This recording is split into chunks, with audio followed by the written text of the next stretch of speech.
Hey guys, Dobby here from DB Blades. So I've got some cool stuff to show you. I don't have as much stuff as I'd normally like to show you because productivity, well, it is pretty high at the DB Blades shop. We get a lot of work done. We haven't got stuff finished this week. I've got stuff almost finished, but not good enough to show. So first off, we have bottle openers. Now the guy who ordered this is a very good customer of mine, and he wanted bottle openers. And normally I just say no, because with international shipping and all that, it's a pain in the ass. But he was ordering 4 of them, and he was also, again, a very good customer. So I did it against my better judgment, and I think they turned out pretty damn cool. So I'll probably start with the most basic ones and, work my way up. Because I really tried some new stuff out on these. He gave me free reign to do what I wanted on them. So I used this opportunity to make, try out new finishes and stuff. So this is the first one. Just a basic, this is probably the most basic one, just a stonewash. I actually went ahead and I stonewashed the logo as well. Because I knew this etched logo on the titanium will scratch like crazy if it's just by itself. Especially if it's on your key. So I went ahead and I scratched it for you, Gabe. So there's not really much I can talk about. They open bottles very nicely. You can actually pick up a bottle and walk around with them. And I like the shape. A little side note is I actually matched the shape up from this bottom line here to this one up here. So it kind of looks streamlined and all that all that sort of cool stuff. I'm sorry, if I'm not making sense, it is very early in the morning. Which is for some reason the time I thought was the best time to make a YouTube video. I don't know, the things I think of sometimes. Anyway, next one. This one I just cooked the shit out of. I got it very, very hot. I used a propane torch, some sort of gas torch with fire in it. Black logo. I don't know why it came out black. I guess just titanium decided it wanted to be black. The gods of titanium decided this logo here, needed to be black, while everything else goes blue. One cool thing about this one though, which I think the gods of titanium, as we talked about before, kind of blessed me with, is that there were little stars. I don't know if you can see it on camera, but there's these little dots, these little pinpricks of yellow and the blue, and it kind of looks like a starry sky. I don't know why that happened, but I like it, and I've got to figure out how to do that again.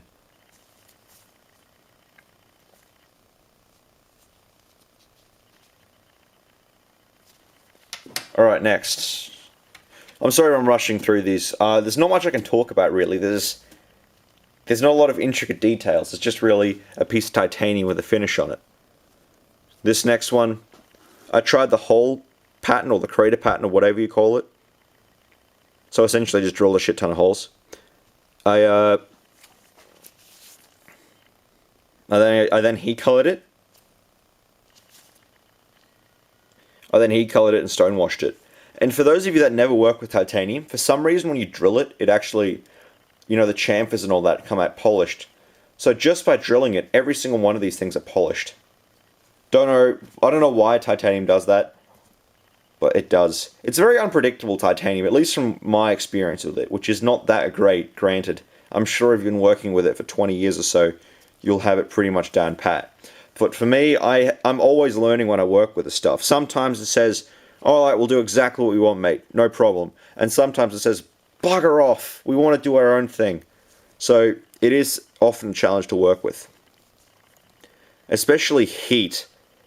I figured out that heat really plays a role if you're tapping, if you're drilling, if you're grinding. So I do most of my stuff at very low heat with titanium. Just very sharp belts and low speeds, and it kind of works pretty quickly. Otherwise we'll just set shit on fire and set off smoke alarms and all that sort of stuff. Which is also not very fun. Now the final one, which is my favorite because it is different. I've seen this before, okay? I didn't invent this, I've seen this once by another maker. So I can't take credit for the finish, but I think it is really, really cool. As you can see, I etched my logo all over it like its own finish. It is my favorite of them all. It looks like, kind of looks like graffiti in a way. That's how I see it, like someone, I don't know, it just reminds me of graffiti. Like a fucked up wall or something in the city. Some places, they've got a very high concentration in some areas, like at the top for some reason. Here, there's a high concentration. They kind of overlap a little bit too much.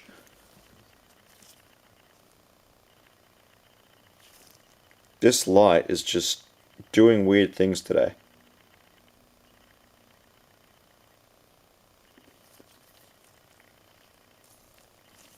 Okay, so that's that one. Again, there's not really much to talk about with bottle openers. But I also, you hear that snap? I also did a grunt. There's another grunt that will be done probably tomorrow. I'll probably film the video of it tomorrow.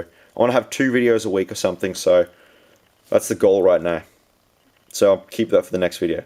But first off, we have a stonewash. And you kind of got a peek at the handle there. An acid stonewash. And I tried something new. I did like a 2-tone acid wash where I have the flats here are actually darker than the bevels.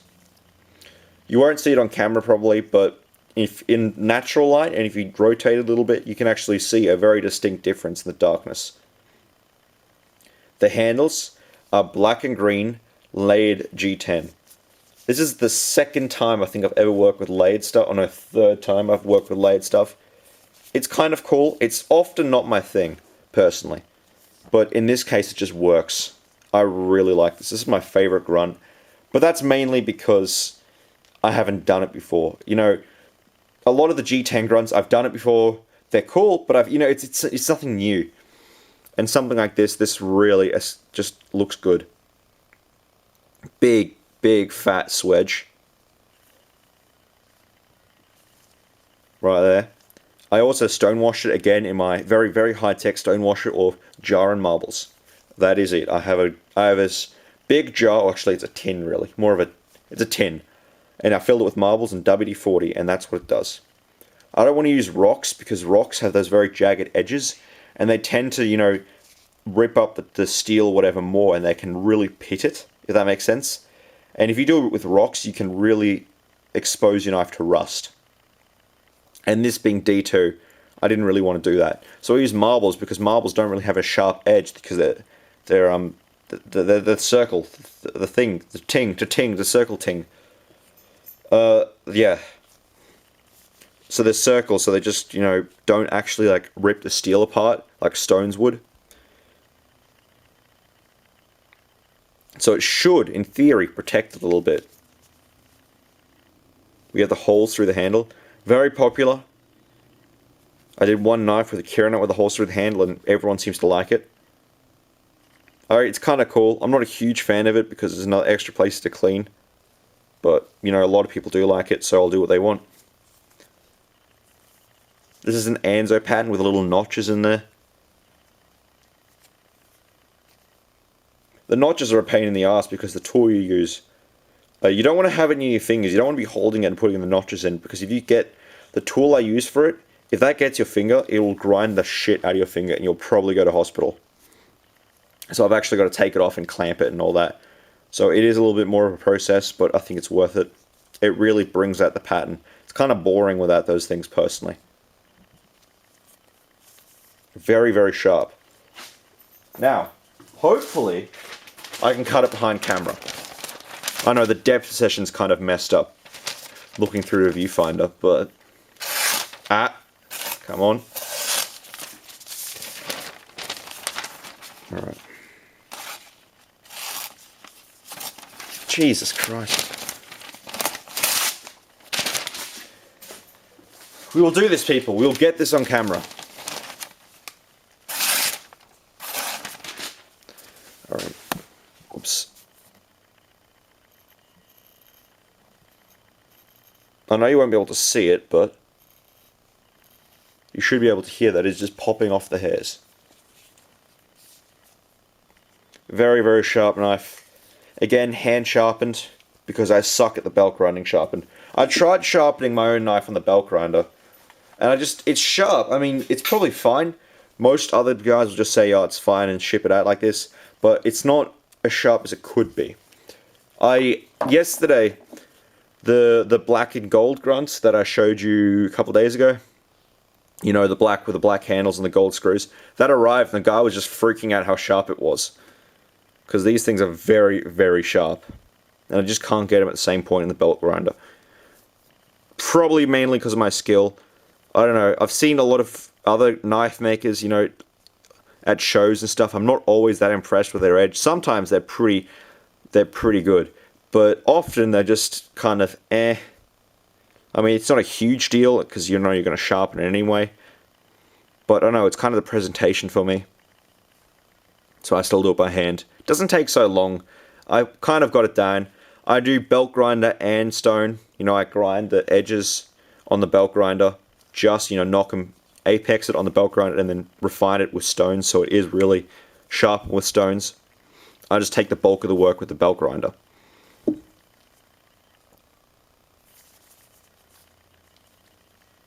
Okay, so I think that's all we have to talk about today. I know it's kind of a short video for me, I know, 10 minutes, no, 11 minutes. But,